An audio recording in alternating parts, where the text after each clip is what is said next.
the, I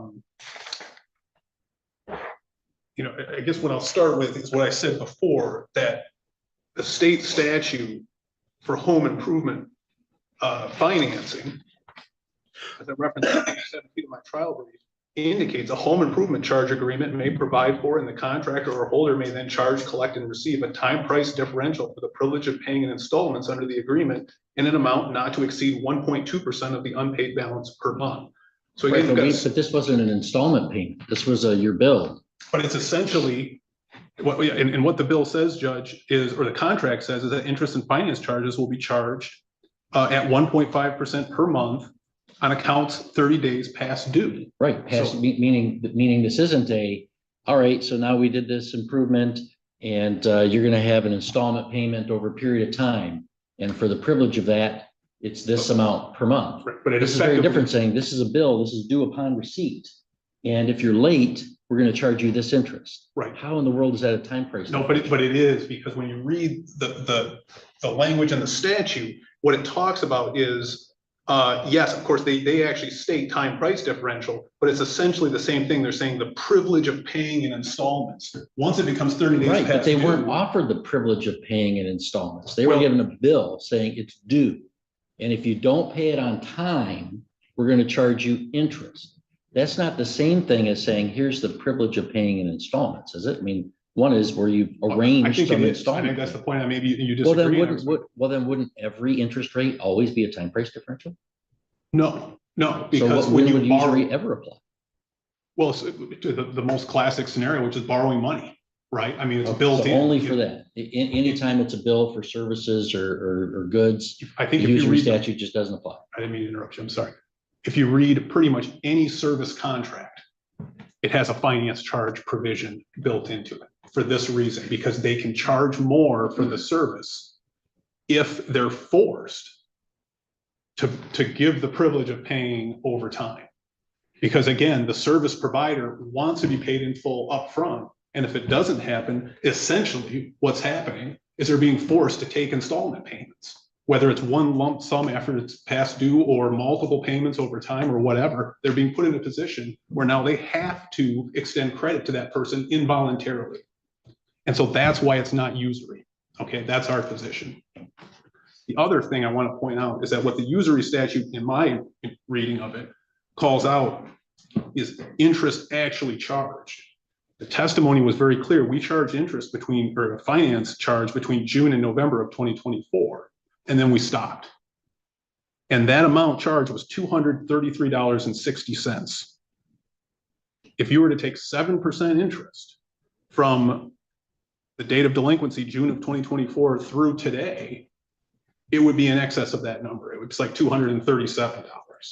So effectively, I mean, I understand the complaint that the defendants are making that, well, this could be a usury charge, but effectively it's moot because we didn't actually charge that much interest anyway. So it's not a violation of the usury statute. And maybe it's, we slid under the wire on this one, and I'm gonna maybe have to talk to my client. If the court says that, no, this is not a legitimate finance charge, this is actually a hidden usury interest charge. But the reality is, in this particular case, they didn't charge that amount of interest. They charged only 4 months. And that would have been effectively 7% interest anyway. The last point on that is the usury statute does not say reasonable attorney fees. It does allow for attorney fees, but it says his attorney fees. I his see attorney that. fees. Yeah. So if there weren't any charge, there wouldn't be. Correct. I'm with you. Okay, correct. All right. The next thing I want to address that was brought up is this idea of what I addressed in my brief as a lessee contracting for services. I was just quoting the statute, the construction lien statute, with regard to that argument. The other thing I said in my brief that I think is relevant in light of the testimony is that there would be testimony by Krista Wiley, I anticipated, that she was authorized to act on behalf of her mother, Deborah Wiley. And that's exactly the testimony we heard. So again, it's the agency relationship that we're really relying on. Okay, because the lessee, 570.11073 cited by the defendants, does say that they provide an improvement to real property to which the person contracting for the improvement had no legal title. Then they have a construction lien upon the improvement for which they provided labor, material, or Yeah. It does say that. Yeah. Yeah. And again, I So think, then shouldn't your client, you know, like I said, lots of rentals in northern Michigan are houses that sit on land. They're not apartment complexes. And he testified, well, I had no reason to think she wasn't the owner, but my goodness, he'd be at risk of all sorts of providing services to all sorts of situations where it's the tenant.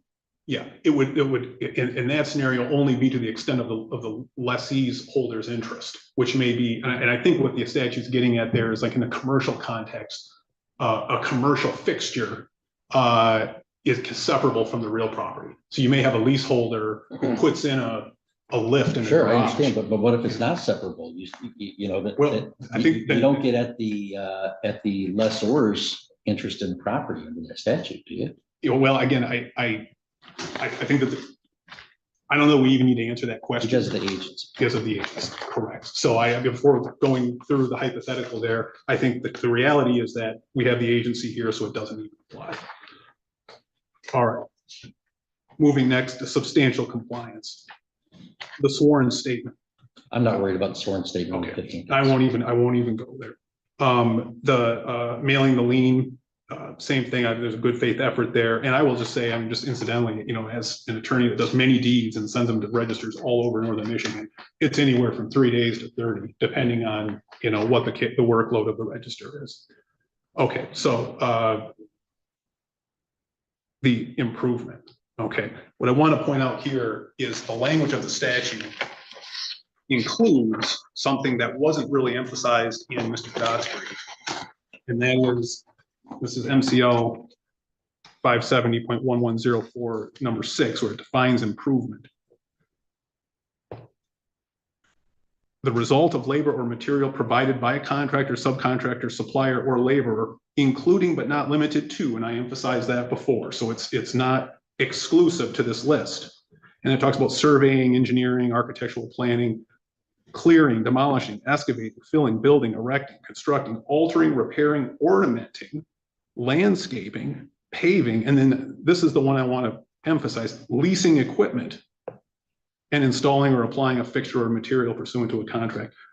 There was plenty of testimony that ServPro did essentially do that. I mean, they're bringing equipment onto the property to allow the homeowner to utilize it to address a problem on the property, which is to dry up the basement, the humidifiers, the heaters, okay? And again, you asked me before, you're taking a very broad reading of the definition of improvement under the Act. This is why, because the Act really is really broad about how it defines improvement. And I think even if you limit it just to that list, there's arguably things ServPro did that fit within that list.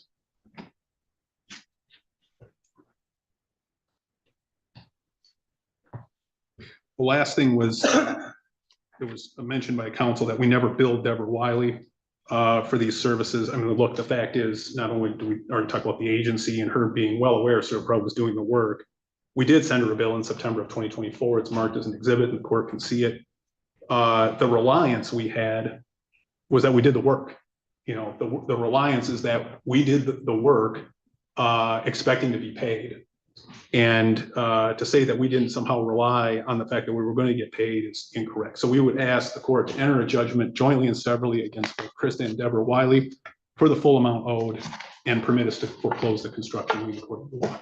All right, thank you. Thank you. Well, I did have an opportunity to review the exhibits as they were being testified to, and also on some of the breaks, or not breaks, but the pauses while the attorneys were talking. I did have opportunity to scan through Exhibit 1, the deposition testimony of the insurance adjuster, and saw her testimony about that Deborah Wiley is the homeowner and the insured, but that she was dealing with Krista Wiley for purposes of the claim, which evidence is offered to bolster the plaintiff's theory for agency. So I did have an opportunity to review the evidence, and I'm prepared to make my findings at this time. There's really no factual question here about the work that was done. So at its simplest, ServPro did some work for which they are entitled to be paid.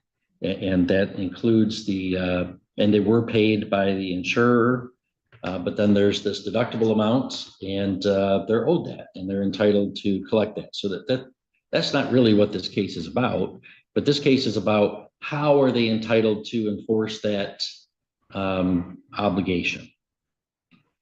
And they filed a suit alleging 3 counts: breach of contract, account stated, and foreclosure of a construction lien. So here factually, the work that was done, testified to principally by Mr. Bailey and documented through the exhibits, was there's water in this Michigan basement.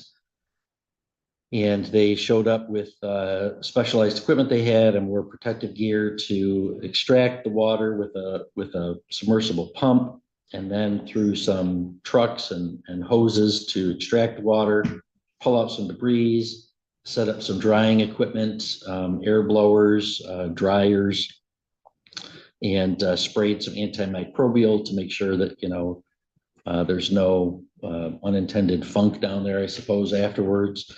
And so there's no dispute about the nature of the work that was done. The question is the legal effect of that work and whether it makes ServPro a contractor under the Michigan Construction Lien Act, and whether they complied with the terms of that act in asserting a construction lien. So I guess I'm going to address count 3 of the complaint first: foreclosure of the construction lien. And on count 3, I'm going to enter a judgment of no cause of action on count 3 and rule for the defendants on the foreclosure of the construction lien for 2 principal reasons. One, the court is not persuaded that ServPro is a contractor that provided an improvement under that statute. The definition of improvement is set forth at 570.11047. Means the result of labor or material provided by a contractor, subcontractor, supplier, or laborer, including but not limited to surveying, engineering, and architectural planning, construction management, clearing, demolishing, excavating, filling, building, erecting, constructing, altering, repairing, ornamenting, landscaping, paving, leasing equipment, or installing or affixing a fixture or material pursuant to a contract. They had a contract to provide some services, but those services, although they may be specialized, they're the nature of just, extracting some water and drying it out. That is not the kinds of, when we look at this list of labor and material, these are construction related matters. And if the plaintiff's theory were true, then just somebody that came in and performed carpet cleaning would be entitled to a construction lien to foreclose on the home. And I just don't think the Construction Lien Act is that broad. The services here, I don't mean to demean or diminish the efficacy or the necessity of them, or even the emergent nature under which they were provided. But they're really just, it's a difference of degree, but not kind of, cleaning up something that has happened in a home that's a mess. So I just don't think that that's the kind of service for which homeowners are subject to losing their property by a construction lien. Whereas if they're having physical improvements done to the home or the property, like construction, landscaping, things of this nature, then they're on notice that, they're doing stuff to construct or make improvements to my home. So my home is on the line. But here, just to extract some water and dry it out, I don't think that's an improvement. But even if it were, I think the evidence clearly showed that the lien was not filed within 90 days of the last date of services. The testimony of Mr. Bailey was that the last day of the water extraction and drying services was in fact April 30th. The lien was filed, was recorded on August 5th, which would be outside that 90-day window. The plaintiffs rely upon the last day of labor and material being May 30th, because that's when they removed a electrical heater that they had left there. But what's important to note is that they didn't leave it there to continue to provide the services that they were contracted for. A, they didn't charge for it. B, it wasn't in the basement or anywhere that needed further drying. And C, by Mr. Bailey's own testimony, he did that really sort of out of kindness because there were animals at the property. I mean, even crediting him that this was in use and over Miss Krista Wiley's testimony that it was there but not being used, even assuming it was used the whole time. It was for the purpose of keeping the animals warm in a house that was unheated. And he didn't charge for that. That's not connected at all to the services that were provided.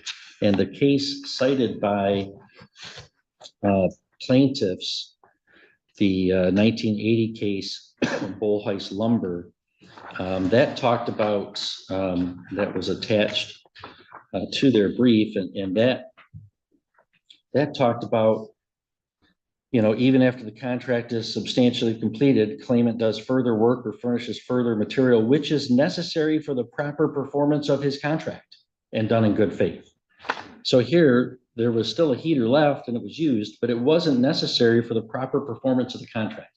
The proper performance of the contract was clearly done on April 30th, not May 30th. So the fact that Mr. Bailey volunteered to leave a heater there to help out the animals doesn't change the nature of that contract or extend the terms, extend the date under which services or materials were provided pursuant to that contract. So even if ServPro is a contractor that provided an improvement, they did not timely record the construction lien. So the court would find for the defendants on count 3 of the complaint.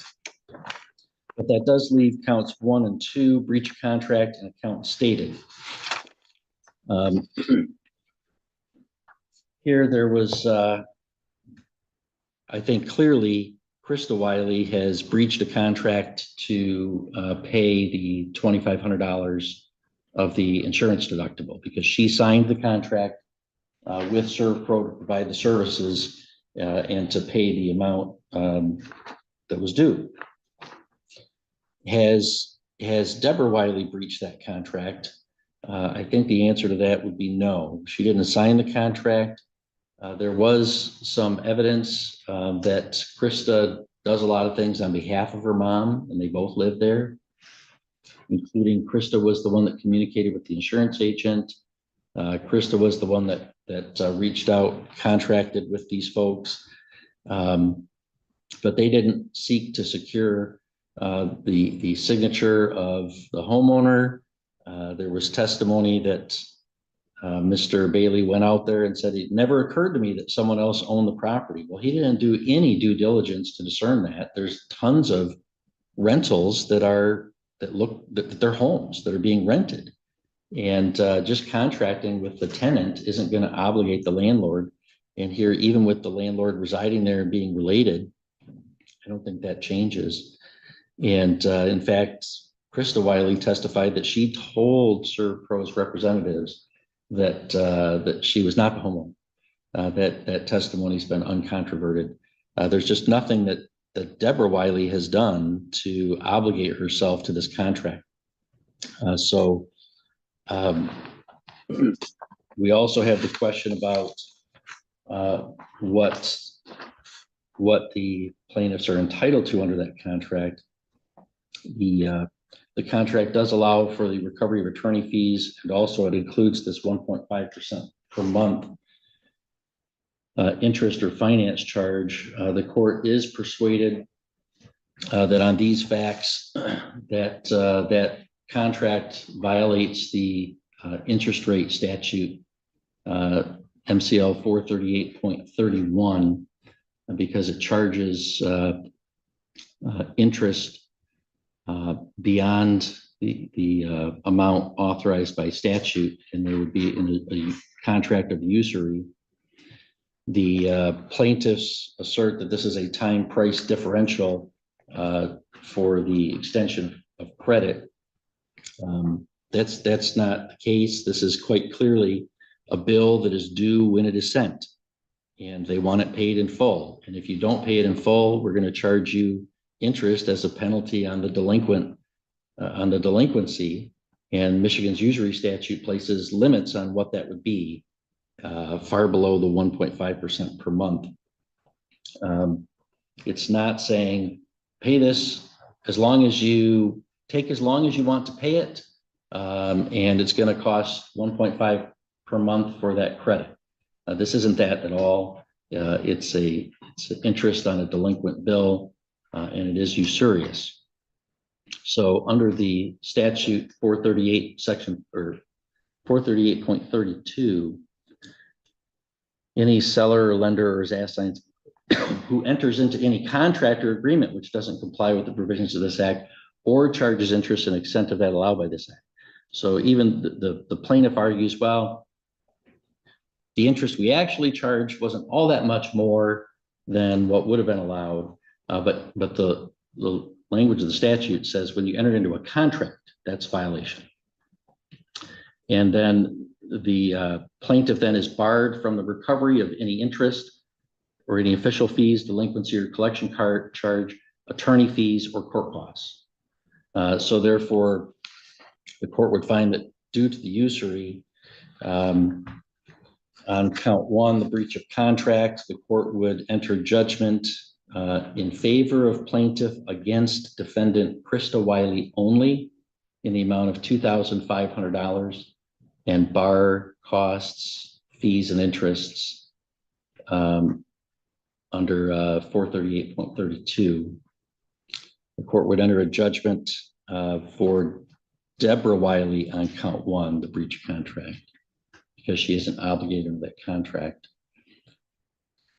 Defendants claim that they should be entitled to recover reasonable attorney fees because of the usury, but the statute talks about recovering his attorney fees and court costs. So the statute is worded in terms of actual fees, not reasonable fees. And Mr. Cadat, working through legal aid, does not charge the defendants here. So the defendants have incurred no actual attorney fees to recover. So that claim would be denied. And then count two, the account stated, the court would enter a judgment of no cause of action and rule for the defendants in that. The court's not going to enter judgment on an account stated that includes the usurious interest. So on the complaint, count three and count two, judgment for defendants. Count one, judgment for plaintiffs against Krista Wiley only in the amount of $2,500, not allowed costs, fees, or interest. Of course, once the judgment is entered, judgment interest would apply, but there would be no interest under the contract. And then we have the counterclaim was Miss Deborah was complaint for quiet title, extinguishing the lien. The court would find in favor of defendant Deborah Wiley on count one, quiet title, for all the reasons that the court denied the construction lien foreclosure. And count two, the Michigan Consumer Protection Act. I don't believe that this contract, as I reviewed it, does anything that would intentionally or by design or even be reasonably expected to result in any confusion or unfair practices. The fact that it refers to an out-of-date statute, the Mechanics Lien Act, the fact that it includes some waivers of rights, but they're in bold and that page is initialed, even the fact that it charges interest that the court later determines should not be charged. None of those things would rise to the level of a violation of the Michigan Consumer Protection Act. I don't find that the plaintiff has engaged in any unfair practices under that act and would enter judgment of no cause of action in favor of the plaintiffs then on defendant's counterclaim of count two. So I believe that that covers all of the claims and counterclaims. I guess I'll sort it out between Mr. Cadat and Mr. Slough because it's a mixed bag who will prepare a judgment. Okay, thank you. And do I understand that defendants A is equipment that would be owned by your clients? That's what I understand. Would you receive defendants A? I will take exhibit A. Any objection to that, Mr. Cadat? No, thank you, Your Honor. Okay. May I ask one clarifying? Or Yeah, go ahead. So we had raised defenses of vexatiousness and frivolity. Is the court able Oh, to make yeah, a ruling on those issues? I'm not finding that the claims asserted by the plaintiff were vexatious or frivolous. They do provide services to homes. I think we probably still are even disagreeing with this court's ruling on that, and I don't think that their position was so unreasonable or outside the bounds of that statute or law as the vexatious or frivolous. Thank you, Your Honor. Okay, thank you very much. Thank you. All rise.